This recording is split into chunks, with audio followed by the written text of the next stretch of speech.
माझं मनोगत व्यक्त करतोय आणि हे माझ्याबद्दल नसून प्रल्हाद शिंदेबद्दलचं माझं मत आहे. मला असं वाटतं प्रेक्षकात बसलेल्या प्रत्येक माणसाचं त्यांच्याविषयीची आज जी भावना आहे ती व्यक्त करायचा मी प्रयत्न करतोय. स्वरसम्राट प्रल्हाद शिंदे यांच्याबद्दल बोलण्याआधी आपल्या सगळ्यांना सप्रेम आणि सविनय जय भीम.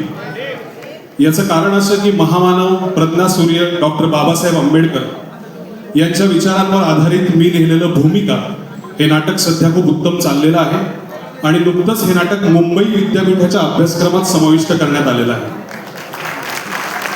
आणि याचं कारण हे मी स्वतः नसून आपल्या सगळ्यांना प्रज्ञासूर्य महामानव डॉक्टर बाबासाहेब आंबेडकरांनी जी शिकवण दिली आहे की freedom of mind is the proof of one's existence, त्या शिकवणीचा परिणाम म्हणून हे नाटक आज समाजात सगळीकडे त्याचा नावलौकिक होतोय.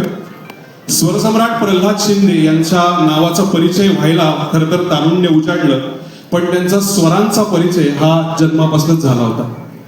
शेजारच्या गणपती मंडळात लागलेलं बाप्पा मोरया रे, सत्यनारायणाला लागलेलं सत्यनारायणाची कथा आणि वारीला सोबत करणारं पाऊले चालती पंढरीची वाट, अशी एक एक रत्न ही एकाच माणसाच्या गळ्यातनं येत आहेत हे कळायला आमच्यासारख्या लोकांना 30 वर्ष उलटायला लागली. तेव्हा हे लक्षात आलं की या माणसाचं महात्म्य किती आहे आणि आमच्यासारख्या करंट्यांचं औदासिन्य किती. मला असं वाटतं जेव्हा प्रल्हाद शिंदेसारखा गायक त्यांचा उल्लेख येतो, त्यांची तारीफ करणारा शास्त्रीय गायक भेटला की आम्हाला कुतूहल वाटायचं. मी आणि अमितराज अनेक वेळेला आम्ही गाणं करायचो आनंद आदर्श सोबत, तेव्हा जेव्हा त्यांचा विषय निघायचा तेव्हा कव्वाल त्यांची तारीफ करायचा आणि लोकसंगीत गाणारे कानाला हात लावायचेच, पण शास्त्रीय किंवा भावगीतवाले सुद्धा कानाला हात लावून फार मोठे आर्टिस्ट होते असं म्हणायचे. आणि तेव्हा त्यांच्याबद्दलची एक फार मोठी गोष्ट अशी लक्षात आली की हा माणूस कला क्षेत्रातल्या कुठल्याच माणसाला परका वाटत नव्हता, प्रत्येकाला तो आपला वाटत होता. तेव्हा कळायचं की संगीताचं जग हे अभिजन कडी कुलपात, शास्त्रीय घराण्यात, मोठेपणाच्या वादात आणि नाक मुरडण्याच्या नादात विभागलं गेलं. तिथे प्रल्हाद शिंदे हे एखाद्या आढळ ध्रुव ताऱ्याप्रमाणे आकाशात चमकत होते. तुम्हाला सगळ्यांना वाटेल की हे फार पुस्तकी होतंय, तर अगदी 2 सेकंदात आजच्या भाषेत सांगा. आजच्या भाषेत सांगायचं तर इंटरनेट शिवाय व्हायरल झालेलं सेन्सेशन म्हणजे प्रल्हाद शिंदे. व्ह्यूज शिवाय ट्रेंडिंग झालेलं सेन्सेशन म्हणजे प्रल्हाद शिंदे. रेटिंग शिवाय टॉपला राहिलेला कलाकार म्हणजे प्रल्हाद शिंदे. आणि स्वतःचा पेड PR न करताही महाराष्ट्राच्या घराघरात पोचलेलं नाव म्हणजे प्रल्हाद शिंदे. एका वाक्यात सांगायचं तर स्वातंत्र्यानंतर महाराष्ट्रात एकही असा सार्वजनिक स्पीकर नसेल ज्यावर प्रल्हाद शिंदेचं गाणं वाजलं नाहीये. याच्यावरून आपल्याला कळतं की त्यांचा आवाका आणि त्यांचा दरारा काय होता. शेवट करतो माझ्या बोलण्याचा. मला आज वाटतं की प्रल्हाद शिंदेच्या गाण्याबद्दल मी बोललो, पण प्रल्हाद शिंदे काही फक्त गाणं नव्हते.